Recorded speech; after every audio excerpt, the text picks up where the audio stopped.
নমস্কাৰ দুপৰীয়া শিৰোনামলৈ স্বাগতম ষ্টুডিঅত মই জয়ন্ত মাধৱ গোস্বামী প্ৰায় 2.5 মাহৰ অন্তত খোল খালে ধৰ্মীয় অনুষ্ঠানৰ দুৱাৰ আনলক 1ৰ নীতি নিৰ্দেশনা অনুসৰি আজিৰ পৰা খোলা হৈছে মন্দিৰ মছজিদ গীৰ্জাকে ধৰি সকলো ধৰ্মীয় অনুষ্ঠান মন্দিৰত বন্ধ থাকিব প্ৰসাদ বিতৰণ অৱশ্যে 30 জুনলৈ বন্ধ থাকিব কামাখ্যা দেৱালয় কৰোনা সংক্ৰমণৰ আশংকাত প্ৰথমবাৰলৈ কামাখ্যাত অনুষ্ঠিত নহয় অম্বুবাচী মেলা কিন্তু পৰম্পৰাগত নীতি নিয়মৰ মাধ্যমেৰে পালন কৰা হ'ব অম্বুবাচী সমান্তৰালকৈ আজিৰ পৰা খোলা হৈছে শ্বপিং মল ৰেস্তোৰাঁ হোটেল ধৰ্মীয় অনুষ্ঠানৰ লগতে শ্বপিং মল হোটেল ৰেস্তোৰাঁসমূহত পালন কৰিব লাগিব চৰকাৰে নিৰ্ধাৰণ কৰি দিয়া নীতি নিৰ্দেশনা মানি চলিব লাগিব সামাজিক দূৰত্ব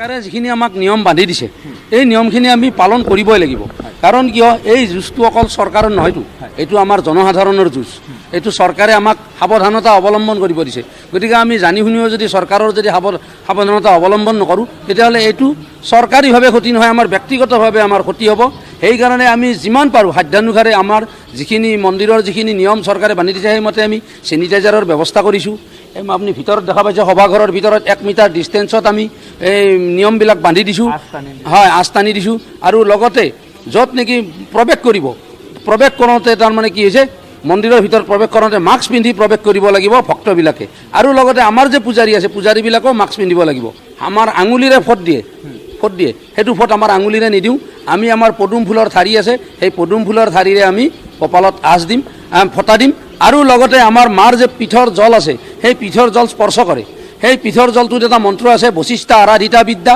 তাৰিণী নাভিৰূপিণী তব স্পৰ্শন মাত্ৰেন পুনৰ্জন্ম ভৱেত নৰ এই কথাটো আছে কিন্তু আমি সেইটো স্পৰ্শ কৰিব নিদিম আমি কি কৰিম তাত একজন দেও বহাম এতিয়া যাত্ৰীবিলাক আহি আছে 2-এজনকৈ আমি তাত দেও এজন বহাই দেৱে তাৰমানে কোষা অৰ্ঘাৰে তেওঁৰ হাতত দিব তেওঁ সেই মাৰ সেই পদ জলটো তেওঁ মাথাত মানুহ যেতিয়া আহিব আমি ইতিমধ্যে আপোনালোকে দেখিছে তাত আমি হোমগাৰ্ড আমি থৈ দিছোঁ সেই হোমগাৰ্ডবিলাকে এণ্ট্ৰি কৰিব হোমগাৰ্ডবিলাকে এণ্ট্ৰি কৰাৰ পিছত আমি কি কৰিম এজনকৈ আহিব দিম এজনকৈ আমি 2জন ইতিমধ্যে হোমগাৰ্ড থৈ দিছোঁ আমাৰ মন্দিৰত 2জন হোমগাৰ্ড আছে 2জনক আমি থৈ দিছোঁ গতিকে একজনে তাত এণ্ট্ৰি কৰিব আৰু একজনে আগবঢ়াই আনিব আমি এইটো ৭৫ দিনৰ মূৰত উগ্ৰতাৰা দেৱালয় খুলিছে আজি আশীৰ্বাদ ল'ব কি ক'ব বিচাৰিব আজিৰ দিনটো বহুত আশা কৰি আহিছোঁ ভগৱতীৰ গুৰিত এটা চৰণত অকণমান সেৱা কৰিবলৈ আজি 4 মাহে হয় বৰ মানে ইমান যে এটা আশা কৰি আহিছোঁ ভগৱতী বা দৰ্শন দিয়ে নে নিদিয়ে এইটোৱে বৰ আশা কৰি আহিছোঁ আৰু বহুত ভাল পাইছোঁ গভৰ্ণমেণ্টে যে এইকণ অকণমান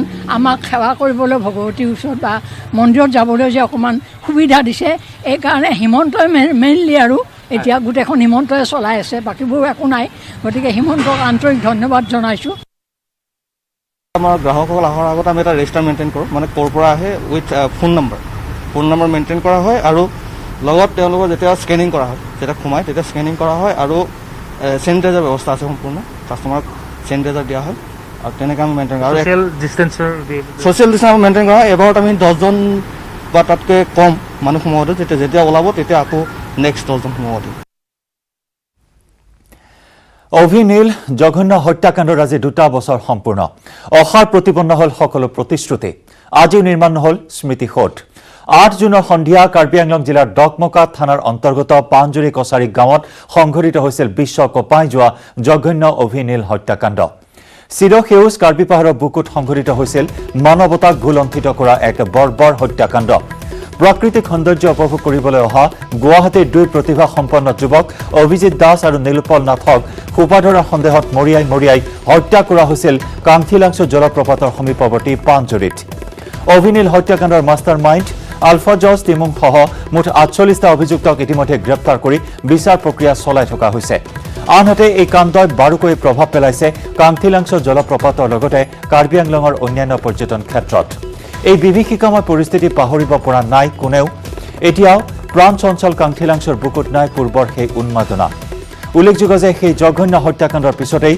বিভিন্ন মহলে বিভিন্ন দাবী উত্থাপন কৰিছিল যদিও কাৰ্বি আংলং স্বায়ত্তশাসিত পৰিষদৰ মুখ্য কাৰ্যবাহী সদস্য তুলিৰাম ৰংহাঙে সেই সময়ত অভিনীলৰ সোঁৱৰণত স্মৃতিসৌধ পাৰ্ক আদি নিৰ্মাণ কৰাৰ প্ৰতিশ্ৰুতি প্ৰদান কৰিছিল কিন্তু দুৰ্ভাগ্যজনক কথা আজি কুপতি সেই সন্দৰ্ভত কোনো কাৰ্যব্যৱস্থাই গ্ৰহণ কৰা পৰিলক্ষিত নহ'ল তেনে ক্ষেত্ৰত আগবাঢ়ি আহিছে মানৱাধিকাৰ কৰ্মী ডক্টৰ দিব্যজ্যোতি শইকীয়া। ডাইনীকাণ্ড অন্ধবিশ্বাসৰ লগতে মৰেল পুলিচিঙৰ বিৰুদ্ধে সংগ্ৰাম অব্যাহত ৰাখিছে ডক্টৰ শইকীয়াই। 2 বছৰ ধৰি দোষীয়ে যাতে শাস্তি লাভ কৰে সেই ক্ষণ গুণি আছে অভিনীলৰ পিতৃ মাতৃয়ে, কিন্তু আজি পৰ্যন্ত দোষীয়ে শাস্তি লাভ নকৰিলে। অভিনীলৰ পিতৃ মাতৃৰ প্ৰতিক্ৰিয়া কি সেই বিষয়ে আমি জানিবলৈ চেষ্টা কৰিম। লগতে এই সন্দৰ্ভত আগবঢ়াইছো আমাৰ জ্যেষ্ঠ সাংবাদিক বিপুল বৰ্মনৰ এক বিশেষ ৰিপৰ্ট। আজিৰ পৰা 2 বছৰ আগতে মানে 2018 চনৰ এই 8 জুনৰ সন্ধিয়াই অতি দুৰ্ভাগ্যজনক ঘটনা এইটোৱেই যে কাৰ্বি আংলঙৰ ডকমকাৰ পৰা সোমাই গ'লে যি কান্থিলাংচু আছে, সেই কান্থিলাংচুতে আমাৰ 2 যুৱক অভি আৰু নীল এই দুয়োকে গণপ্ৰহাৰত হত্যা কৰা হৈছিলে। কিন্তু যোৱা 2 বছৰে তেওঁলোকে ন্যায় নাপালে আৰু ন্যায়ালয়ত এতিয়াও বিচাৰাধীন হৈ আছে, তাৰ ইতিমধ্যে চলি আছে। কিন্তু এই যে ন্যায় নাপালে এই ক্ষেত্ৰত মানৱ অধিকাৰ কৰ্মী ডক্টৰ দিব্যজ্যোতি শইকীয়া তেওঁ বিভিন্ন সময়ত ডাইনী হত্যাৰ বিৰুদ্ধে হওক বা অন্যান্য ক্ষেত্ৰত ইতিমধ্যে এই যিটো গণপ্ৰহাৰত বিভিন্নজন লোকৰ মৃত্যু হৈছে শেহতীয়াভাৱে, তেনে ক্ষেত্ৰতো এখন সুকীয়া আইন লাগে বুলি তেখেতে সংগ্ৰাম কৰি আছে। আৰু এই মুহূৰ্তত তেখেত আমাৰ লগত আছে। আমি তেখেতৰ পৰা পোনে পোনে সুধিব বিচাৰিছোঁ, আজি 2 বছৰ পূৰ্ণ হ'ল অভিনীল কাণ্ডৰ, গতিকে আজিৰ দিনটোতে 2 বছৰ আগত অভিনীলক হত্যা কৰা হৈছিলে, গতিকে এতিয়ালৈকে ন্যায় পোৱা নাই, আপুনি কি ক'ব? চাওক, অভিনীল কাণ্ডৰ আজি 2 বছৰ হ'ল। কাৰ্বি আংলঙৰ ডকমকা আৰক্ষীৰ অন্তৰ্গত পানজুৰি কছাৰী গাঁৱত। এতিয়া কথাটো হৈছে কি যে এই 2 বছৰ আজি যে সম্পূৰ্ণ হ'ল, যি মোকৰ্দমাটোৰ যি ধৰণে আগবাঢ়িব লাগিছিলে সেইটো লেহেমীয়া হৈছে।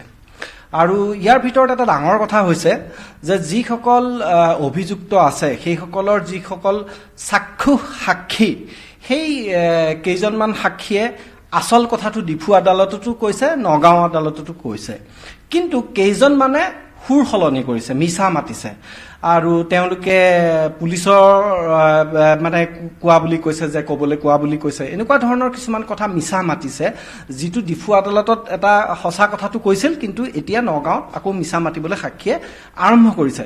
গতিকে এনেদৰে যদি ঘটনাবিলাক হ'বলৈ হয়, তেতিয়াহ'লে অভিনীলেই নহয়, চাওকচোন ডক্টৰ দেৱেন দত্ত আৰু আপোনাৰ তেনেকে বিশ্বনাথ চাৰিআলিত অভিনীলৰ হত্যাকাণ্ডৰ ঠিক 2 মাহৰ পিছত বিশ্বনাথ চাৰিআলিক 4জনক আক্ৰমণ কৰিছিলে, দলবদ্ধ আক্ৰমণ, মব লিঞ্চিং, আৰু তাত এজন লোকৰ মৃত্যু হৈছিল। তেতিয়া তাত গৈ মই উপস্থিত হৈছিলোঁ।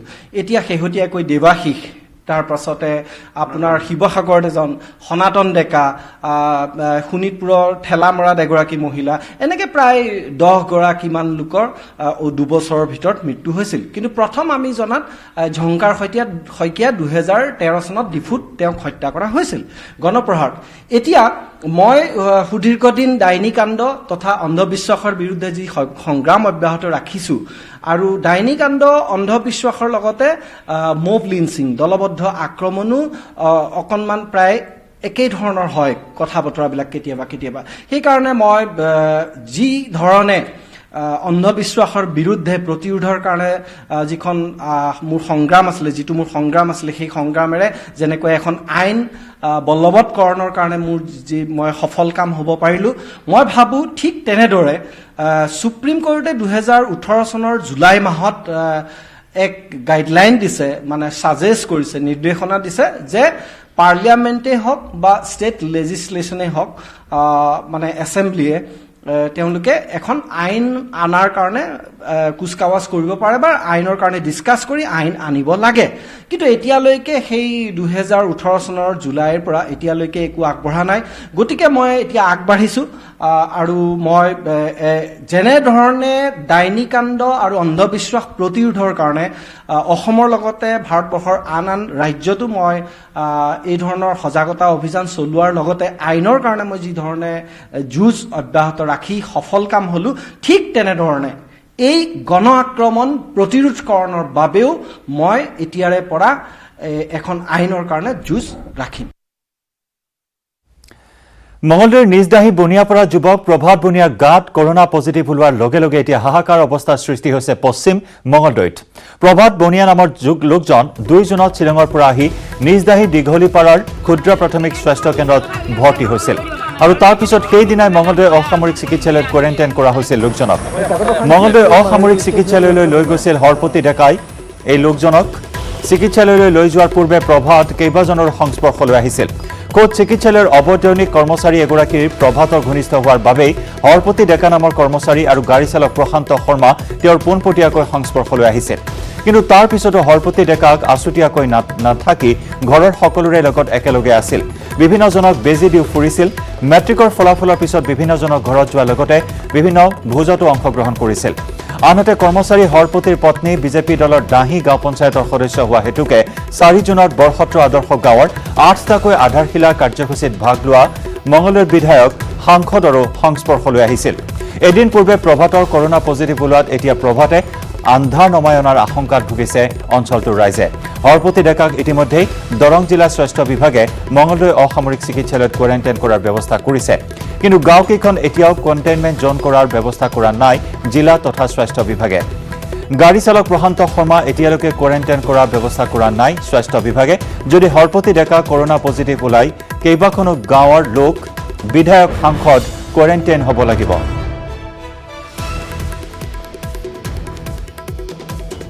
এই সন্দৰ্ভত চাওয়া হওক মঙলদৈৰ পৰা আমাৰ সাংবাদিক নৱজ্যোতি মহন্তৰ এক ৰিপৰ্ট।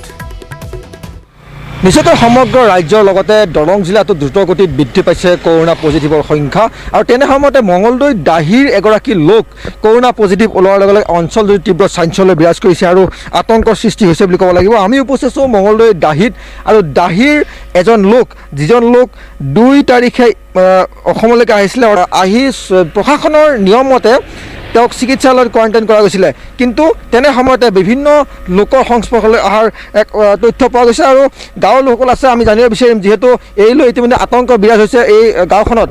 আচলতে যিজন লোক পজিটিভ ওলাইছে তাৰ পিছতে দেখিবলৈ পাইছে গাঁওখনৰ আতংকময় পৰিৱেশ সৃষ্টি হৈছে আৰু বহু লোকৰ সংস্পৰ্শলৈ অহাৰ এক তথ্য পোৱা গৈছে। আচলতে কেতিয়া আহিছিলে, কেনেধৰণে অন্য লোকৰ সংস্পৰ্শলৈ অহাৰ তথ্য আপোনালোকে পাইছে? হয়, নমস্কাৰ। আমাৰ যিজন 22 জন পজিটিভ ওলাইছে আমাৰ দৰঙৰ, সেই 22 জন পজিটিভৰ পজিটিভৰ ভিতৰত এজন আমাৰ ইয়াৰ নিজদাহী বনিয়াপাৰা গাঁৱৰ আছে প্ৰভাত বনিয়া। কিন্তু ৰিপৰ্টত প্ৰভাই বনিয়া দেখুৱাইছে, এইটো প্ৰভাত বনিয়া। সেই প্ৰভাত বনিয়া যুৱকজন আমি যিখিনি গম পোৱা মতে খবৰ পোৱা মতে শ্বিলঙৰ পৰা আহিছে। শ্বিলঙৰ পৰা আহি তাত খানাপাৰালৈ আহিছিল। গুৱাহাটী খানাপাৰাৰ পৰা এখন চুমু ভাড়া কৰি খানাপাৰাৰ পৰা আহি আমাৰ ইয়াতে নামিছিল। এইখন যিটো কিন্তু এটা ভাল কাম কৰিছে, চিধাই ঘৰত যোৱা নাছিল যুৱকজন, চিধাই আহি আমাৰ যিখন ক্ষুদ্ৰ প্ৰাথমিক স্বাস্থ্যকেন্দ্ৰ সেইখনত সোমাইছিল। কিন্তু তাতো এটা ডাঙৰ কথা, যিখন ক্ষুদ্ৰ প্ৰাথমিক স্বাস্থ্যকেন্দ্ৰ যিখিনি ব্যৱস্থা থাকিব লাগে এখন সৰু প্ৰাথমিক স্বাস্থ্যকেন্দ্ৰ যিহেতু, লগে লগে হস্পিটেলৰ কৰ্মচাৰীখিনিয়ে আলোচনা কৰি তেখেতক কোৱাৰেণ্টাইন চেণ্টাৰলৈকে লৈ যাবৰ কাৰণে যাৱতীয় ব্যৱস্থা কৰিলে। কিন্তু তাতোকৈ দুৰ্ভাগ্যবশতঃ এনেকুৱা এটা ঘটনা ঘটিল, যিজন কোৱাৰেণ্টাইন চেণ্টাৰলৈ লৈ গ'ল তাত আমাৰ এজন অবৈতনিক কৰ্মচাৰী, একচুৱেলি যে হস্পিটেলৰ কৰ্মচাৰীসকলে দিবলৈ জানিব পাৰে তেখেতক লৈ যাবলৈ দিয়া হোৱা নাছিল। কিন্তু তেখেত সেই এম্বুলেঞ্চখনত গুচি গৈছে আৰু লগতে তেখেত এম্বুলেঞ্চখনত হৰপতি ডেকা নামৰ যিজন অবৈতনিক কৰ্মচাৰী তেখেত সেই মানুহজনৰ সংস্পৰ্শত হৈছে আৰু যিখন এম্বুলেঞ্চে লৈ গৈছিল সেই এম্বুলেঞ্চত যিখিনি ব্যৱস্থা কৰিব লাগে এজন ক'ভিড ৰোগী নিয়ন্তে সেইখিনি হয়তো ব্যৱস্থা হোৱা নাই। গতিকে আমি সেই ফলত আমাৰ ডিগিৰপাৰ তথা দাহি বনিয়াপাৰা বৰসত্ৰ গাঁও এই অঞ্চল এটা আতংকিত হৈছে। কাৰণ এই হৰপতি ডেকা নামৰ মানুহজন যিজন অবৈতনিক কৰ্মচাৰী, এই হৰপতি ডেকা মানুহজন ইতিমধ্যে বিভিন্ন মানুহৰ সংস্পৰ্শত কৈছিল। যোৱা 2 তাৰিখৰ পৰা তেখেতে আমাৰ বিভিন্ন অঞ্চল ঘূৰি ফুৰিছে। 2 তাৰিখে যেতিয়া তেওঁক লৈ অহা হৈছিল যিজন লোকক প্ৰভাত বনিয়া বুলি তেওঁ লোকজনক, তেতিয়া সেই মানুহজন আপুনি যিজন নাম ক'লে তেওঁ সংস্পৰ্শলৈ আহিছিল? হয়, যিজন 2 তাৰিখে আমাৰ চিধাই শ্বিলঙৰ পৰা গুৱাহাটীলৈ, গুৱাহাটীৰ পৰা ইয়াত আহি ইয়াতে ঘৰ নগৈ ইয়াতে সোমাইছিল। ইয়াতে সেই কৰ্মচাৰীজনৰ সংস্পৰ্শ হৈছিল। অবৈতনিক কৰ্মচাৰী হৰপতি ডেকা আৰু যিখন এম্বুলেঞ্চে লৈ গৈছিল ইয়াৰ এম্বুলেঞ্চৰ ড্ৰাইভাৰ প্ৰশান্ত ডেকা, প্ৰশান্ত শৰ্মা আৰু হৰপতি ডেকা, এই দুজন মানুহ এই কৰোনা পজিটিভ হোৱাজনৰ সংস্পৰ্শলৈ আহিছিল। স্বাস্থ্য বিভাগে কি কৰিলে? স্বাস্থ্য বিভাগে এতিয়া যিজন ল'ৰাজনক পঠাই দিলে, এই প্ৰভাত বনিয়া নামৰ যুৱকজন মঙলদৈ কোৱাৰেণ্টাইন চেণ্টাৰলৈ পঠাই দিলে। তাৰ পৰা আমি যোৱা ৰাতি ৰিপৰ্টত পালোঁ পজিটিভ। কিন্তু এতিয়া যিজন মানুহ হৰপতি ডেকা নামৰ মানুহজন আমি যেটো সেই মানুহজন সংস্পৰ্শত আহিছিল প্ৰশান্ত শৰ্মা সংস্পৰ্শত আহিছিল এই দুজন মানুহ ইতিমধ্যে হস্পিটেলৰ সকলো কৰ্মচাৰীৰ লগত সংস্পৰ্শত আহিছে আৰু তাৰোপৰি এই হৰপতি ডেকা নামৰ মানুহজনে ইতিমধ্যে বিভিন্ন ঠাইত বেজি দিছে 2-3 তাৰিখত তেখেতে যদিও অৱতৰণ কৰিছে বেজি দিব পাৰে আমাৰ অঞ্চলৰ বিভিন্ন ঠাইত ড্ৰেছিং কৰিছে তাৰোপৰি তেখেতে যোৱা ৰাতি কি কৰিছে আমাৰ ইয়াতে এটা মানে মেট্ৰিকৰ ৰিজাল্ট দিয়াত এটা খানা খুৱাইছে সেই খানা খোৱাৰ সেইখিনি মানুহৰ তাৰ সংস্পৰ্শ আহিছে কালি এটা খানা দিছে সেই খানাত সংস্পৰ্শ আহিছে গতিকে বিভিন্ন ঠাই সেই দেখি আমাৰ মানুহখিনি এটা ভয় আতংকিত হৈছে যাতে আমি আশা কৰিছোঁ হৰপতি ডেকা নামৰ মানুহজন পজিটিভ নোলাক আমি সেইটোৱে আশা কৰোঁ হৰপতি ডেকা মানুহজন যদি পজিটিভ ওলায় তেতিয়াহ'লে গোটেই গাঁওখনৰ বহু লোক কোৱাৰেণ্টাইনত যাব লাগিব নিশ্চয় কণ্টেইনমেণ্ট জোন হ'ব পাৰিব হৈ যাব পাৰে এই গাঁওখন নিশ্চয় সেইটো মই এতিয়াই ক'ব নোৱাৰি কিন্তু যিটো স্বাস্থ্য বিভাগৰ নীতি নিয়ম অনুযায়ী কোনো কণ্টেইনমেণ্ট জোন ঘোষণা কৰা হোৱা নাই এতিয়ালৈ হোৱা নাই বাৰু আমাৰ তেওঁ যিহেতু এগৰাকী জনপ্ৰতিনিধিৰ স্বামী বুলি জানিব পাৰিছোঁ সেই ক্ষেত্ৰত কি ক'ব একচুৱেলি জনপ্ৰতিনিধি নহয় আমাৰ ৱাৰ্ড মেম্বাৰৰ স্বামী তেখেত এই আমাৰ কি বুলি যিজন পঞ্চায়তৰ আমাৰ বৰসত্ৰ কৰ ৱাৰ্ডৰ তেখেত ঘৈণীয়েক ৱাৰ্ড মেম্বাৰ গোৱালপাৰা জলেশ্বৰৰ চাটাইমাৰীত পুনৰ বানৰ তাণ্ডৱ মেঘালয়ত হোৱা নেৰানেপেৰা বৰষুণৰ ফলত পাহাৰৰ পৰা নামি অহা পানীৰ প্ৰবল ঢলে পলকতে উটুৱাই নিলে এখন কাঠৰ দলং বানৰ কোবাল খুঁটত উঠি গ'ল চাটাইমাৰী গুমাইঝাৰ সংযোগী কাঠৰ দলংখন মেঘালয় পাহাৰৰ পৰা নামি অহা পানীৰ ঢলে বুৰাই পেলাইছে গোৱালপাৰাৰ বিস্তীৰ্ণ অঞ্চল প্লাবিত হৈ পৰিছে শিমলাবাৰী ধুমেৰঘাট খলিচাভিটা গৌৰনগৰ আদি গাঁও পঞ্চায়তৰ 20খনকৈ গাঁও বানৰ তাণ্ডৱৰ পিছতে এতিয়া বিভিন্ন অঞ্চলত হাহাকাৰময় পৰিস্থিতিৰ সৃষ্টি হৈছে বন্যাতৰ মাজত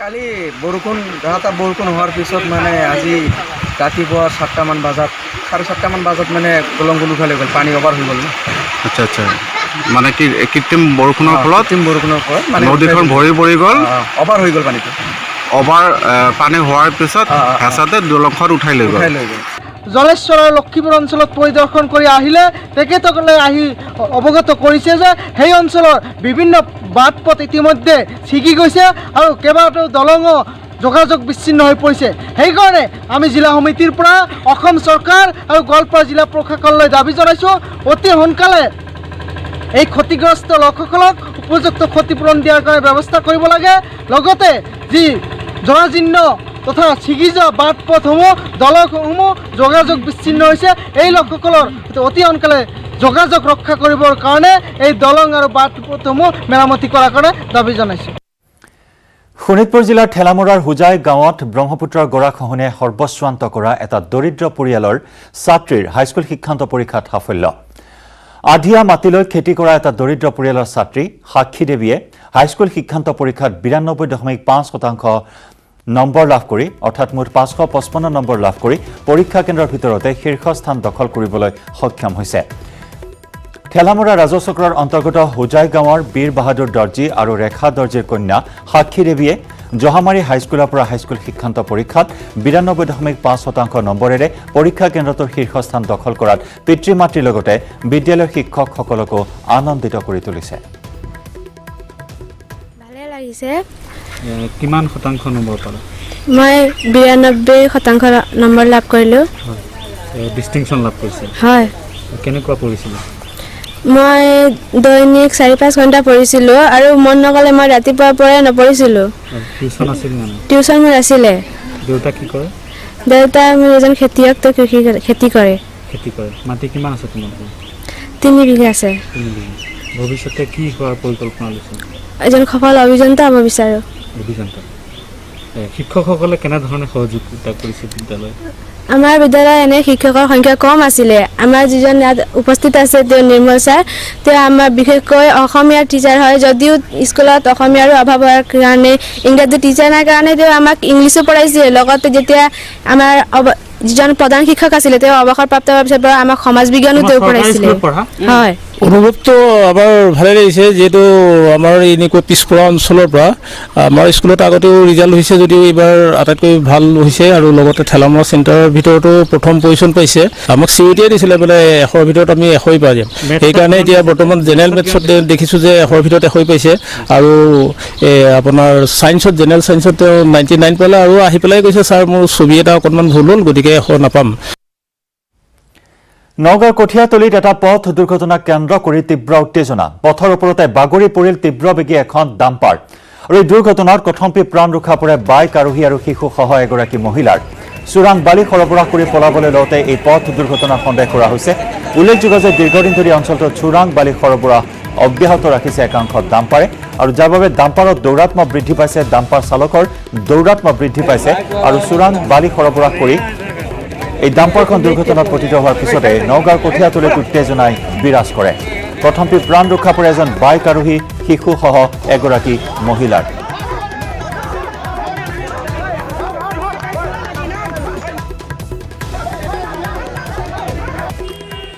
বিটিচি নিৰ্বাচনৰ পূৰ্বে বিপিএফত অন্তঃকণ্ডল। বিপিএফ দলত এতিয়া মেৰু বিভাজন ঘটিছে। প্ৰতি সপ্তাহতে পৰ্যায়ক্ৰমে বিপিএফ দল ত্যাগ কৰিব বহু সদস্যই। এই বিস্ফোৰক মন্তব্য তামোলপুৰৰ বিধায়ক ইমানুৱেল মুছাহাৰীৰ। একাংশ বিপিএফ নেতা কৰ্মীয়ে সংবিধান মানি চলা নাই। এই তাৎপৰ্যপূৰ্ণ মন্তব্য তামোলপুৰৰ বিধায়ক তথা বিপিএফৰ সাধাৰণ সম্পাদকগৰাকীৰ। আজি ক'বলৈ গ'লে পুৰা ডিভাইডেড হাউচ।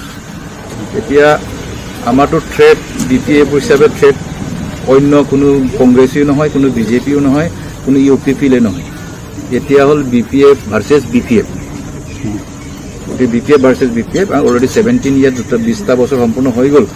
গতিকে গৃহকণ্ডলটো আৰম্ভ হ'ল। যিসকলে পাৰ্টিক নেওচি পেলাই আজিৰ পৰা 2-3 বছৰ আগতে গৈছিলে, একেসকলে আকৌ এইবাৰ পাৰ্টিৰ একেবাৰে চকুৰ মণি হৈ গ'ল। যিসকলে বাৰে বাৰে দুষ্টামি কৰিলে, পাৰ্টি সমালোচনা কৰে, চিফ ছাৰক সমালোচনা কৰিলে, একেসকলে এইবাৰ আকৌ পাৰ্টিৰ হৈ পেলাই একেসকলে উঠি বহা আৰু উঠিতে বহি ৰজা হৈ গ'ল। গতিকে এনেকুৱা আৰু গতিকে দুখ পাইছে বহুতে। আৰু ইয়াত মই শব্দ বিচাৰি পোৱা নাই, সেইকাৰণে দুখ পোৱা শব্দটো কথাই ক'লো। গতিকে আজি ডিভাইডেড হাউচ বিপিএফ হিচাপে, আৰু আজি কোনো সংবিধানৰ মতেও মানি চলা নাই। আজি জিলা সমিতিৰ সভাপতি আমাৰ কেশৱ ৰাজবংশী ডাঙৰীয়া যোৱা নিৰ্বাচনত অৱৰ কৰি পেলাই সুন্দৰভাৱে অৱৰৰ কাৰণে লেকচাৰ মাৰি দিলে। এইবাৰ আকৌ বিপিএফ আকৌ গাদীত বহি গ'ল। গতিকে কোনটো সংবিধানৰ জৰিয়তে একেতে বহিছে মই নাজানো, কিন্তু আমাৰ সংবিধান আমি 3বাৰ যদি এজন মানুহে যদি এক্সিকিউটিভ মিটিঙৰ পৰা আঁতৰি থাকে, তেওঁৰ মেম্বাৰশ্বিপৰ পৰা একেবাৰে নাম কাটা যায়। মূল উদ্দেশ্যটো হ'ল মোৰ যিসকল ছাপৰ্টাৰ আছে প্ৰতি সপ্তাহত একেসকলে ৰিজাইনেশ্যন দি গৈ থাকিব। নিজৰ একাগ্ৰতা আৰু অধ্যৱসায়ত থাকিলে দৰিদ্ৰতা যে অধ্যয়নৰ ক্ষেত্ৰত কোনো হেঙাৰ হ'ব নোৱাৰে, তাকেই পুনৰবাৰ প্ৰমাণ কৰিলে মৰিগাঁও জিলাৰ চৰাইবাহী বেজবৰুৱা আদৰ্শ মধ্য ইংৰাজী বিদ্যালয়ৰ ছাত্ৰ দেৱব্ৰত মেধিয়ে। সদ্য ঘোষিত হাইস্কুল শিক্ষান্ত পৰীক্ষাত ৭৫% নম্বৰ লৈ ষ্টাৰ মাৰ্কসহ উত্তীৰ্ণ হৈ অঞ্চলটোলৈ গৌৰৱ কঢ়িয়াই আনিলে ছাত্ৰজনে। অতি দৰিদ্ৰ পৰিয়ালৰ দিন হাজিৰা কৰি জীৱন নিৰ্বাহ কৰা ছাত্ৰজনে অধ্যয়নৰ লগতে পৰিয়াল পোহপাল দিবলৈ আৰু পঢ়াৰ খৰচ উলিয়াবলৈ বজাৰে বজাৰে বিক্ৰী কৰিছিল পাচলি। জুপুৰীত থাকি এখন পঢ়াৰ টেবুল যোগাৰ কৰিব নোৱাৰা এই ছাত্ৰজনৰ ফলাফলত আনন্দৰ ঢল বৈছে অঞ্চলটোত। মই বজাৰ শাক চব্জি বিক্ৰী কৰি নিজৰ ঘৰখনো চলাইছিলোঁ আৰু নিজৰ খৰচ ওলাইছিলোঁ পঢ়া। মই এতিয়া মেট্ৰিক পৰীক্ষাত ৭৫% লাভ কৰিছোঁ আৰু ভাবিছিলোঁ নহ'ল, কিন্তু ইয়াতে ভাল পাইছোঁ মই। আৰু অহা হায়াৰ ছেকেণ্ডেৰী পৰীক্ষাত ভাল কৰিম বুলি মনত ভাবিছোঁ। মই চৰাইবাহী আদৰ্শ মধ্য ইংৰাজী বিদ্যালয়ৰ পৰা দিছিলোঁ পৰীক্ষা। কিমান শতাংশ এতিয়া? ৭৫% লাভ কৰিছোঁ মই ষ্টাৰসহ। আজি ভাল লাগিছে, আনন্দ লাগিছে আপোনাৰ।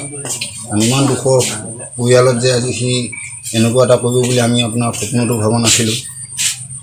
গতিকে ভালেই লাগিছে। গাঁওখনৰো সি মান মৰ্যাদাটো কঢ়িয়াই লৈ আহিল ইমান দুখৰ মাজেদি।